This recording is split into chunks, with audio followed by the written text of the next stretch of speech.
Hey guys, it's Michael and Yemisi. Today we're going to tell you about everything Uzbekistan. Uzbekistan is a country in Central Asia that used to be a part of the Soviet Union. It's part of the Turkic language group and is the historical center of the ancient Silk Road. It's known for incredible, ancient, beautiful structures that is covered with ancient tiles and mosaics. But it's not just history, we were surprised to find several large, thriving cities as well. Let's dive in. We want to show you why Uzbekistan should be your next travel destination. Uzbekistan is a really underrated country and not many people know how to get around, so let's start out with public transportation. The best way to get around Uzbekistan is taking the train. There's the high-speed rail line, which currently runs from Tashkent to Bukhara, but is also going to go to Khiva in the future, as well as slower trains going all over the country and some overnight sleeper trains as well. If you want to see other cities in Uzbekistan, I highly recommend taking the train. It's the best mode of transportation to get around Uzbekistan besides taking a car. Some of the trains actually come from Korea, so if you're familiar with the KTX, you'll be familiar with these newer trains. You can book online on their website, but I recommend using the app. That's what I use, and it's incredibly streamlined. Your tickets go straight there, and it's really easy to pick out the seats you want and what services you want. If you want to take the fast train, make sure that you book your ticket in advance because it can sell out quite quickly. There's a business class and normal, but we rode business class once and the normal seats the rest, and honestly, all of it was a great experience. You could take a plane, but it's like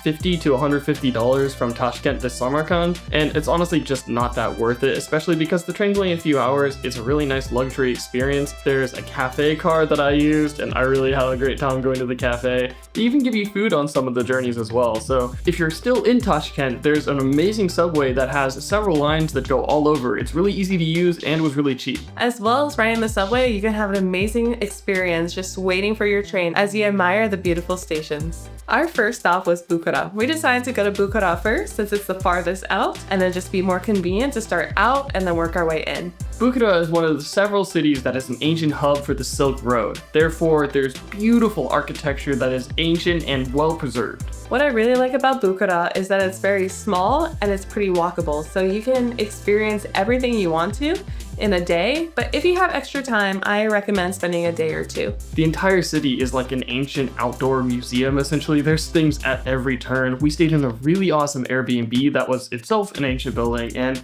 our experience there was really fascinating and not like anywhere else in the world. Our next destination after Bukhara was Samarkand. Samarkand is the heart of Uzbekistan as you encounter these beautiful madrasas that are huge and stunning with their architecture. Samarkand really surprised me. It's the third largest city. There's, I think, over 500,000 people there. So it has a really nice mix of old ancient city as well as like some modern architecture and some nice amenities. So if you're not interested in going too far onto the desert, Samarkand is really easy to get to and has some of the most amazing looking structures we've ever seen in our life. While Bukhara was really incredible, I think I would recommend Samarkand over Bukhara if you only have one day to go outside of the city, just because it's a little bit easier to get to and navigate. What's nice about Samarkand is that it's the city where you have modernism meeting tradition. So you can experience both being in that city. And lastly, the city of Tashkent. Honestly, I totally slept on this city. I was not expecting all that much, but we were really shocked at how amazing this city is. Currently, Tashkent is having a lot of renovations. So what's really nice about it is that you can still see some traditional things, but then also you can see some of the aspects of what makes a city a city. We already mentioned the public transport, which was really nice. There's also interesting Soviet-style buildings that are really fascinating to look at. There's the Tashkent TV tower. There's nice modern mosques. They're building the Islamic Center, which is one of the craziest buildings I think I've ever seen. So there's a whole range of things to explore in Tashkent that we were honestly not expecting. The other two cities are Khiva and Namangan. We didn't have time to go to those because they're really far out. Eventually, the high-speed rail will be built all the way out to those cities as well. Now it's time to talk about our favorite part about traveling to new countries, food. So one of the major foods that they eat in Uzbekistan is bread. Bread is very important to their culture, and bread is something that is shared all around the table. So when you're eating bread, make sure that you divide it and you pass it to the other people who are around you at your table. Also, you're never supposed to set the bread upside down as that's seen as rude. But every place has their own style of bread. They bake it in these huge tandoori ovens. It's so delicious, and sometimes it's flaky, sometimes it's more yeasty. We had it with every single meal and it's really good. The other main thing you have with every meal in Uzbekistan is tea. Either green tea or black tea, and it's often served with honey and lemon. Before you drink your tea, you need to cleanse it. So you need to pour it in your cup and do that about 3 times. It's kind of like a traditional superstition. One of the most popular foods to eat is plov. Plov is rice and meat. Usually the meat can consist of either lamb or beef, since Uzbekistan is a Muslim country, so it's lots of halal. All plov is delicious. I'm not gonna lie, the plov that we had in Tashkent, I think I would eat every single day. That was some of the most amazing food I've ever had. I'm not gonna lie, it's just true. Another food that we had that we really liked is somsa. It's basically these little tandoori, big, flaky things with meat inside. I don't really know what else to say about it. They're delicious. It's a pocket of steamy happiness.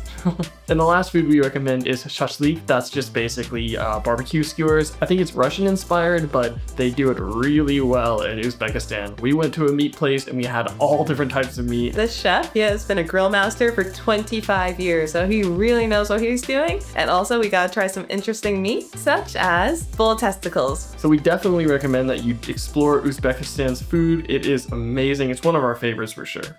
But when is the best time to visit Uzbekistan? Probably summer, spring, or fall. People are out, there's so much activities, but unpopular opinion, the best time to visit, we think, is winter. When we visited, we had basically every place completely to ourselves. I don't think I've ever seen amazing structures like that with nobody there before. It was so cool to have these places all to ourselves. If I had to recommend a season outside of winter, I'd probably say fall, just because there's the least amount of rain and the weather is pretty good. But honestly, Uzbekistan is really slept on, so there's not a lot of over-tourism anyways. The last thing we're going to talk about is the cost of going to Uzbekistan. Uzbekistan is really one of the cheapest countries that we've been to. It's very affordable to get around and to exist in. All of our hotels were in the $30 to $40 range, and they were really nice. On average, we spent about $2 to $5 per meal, and we were really full.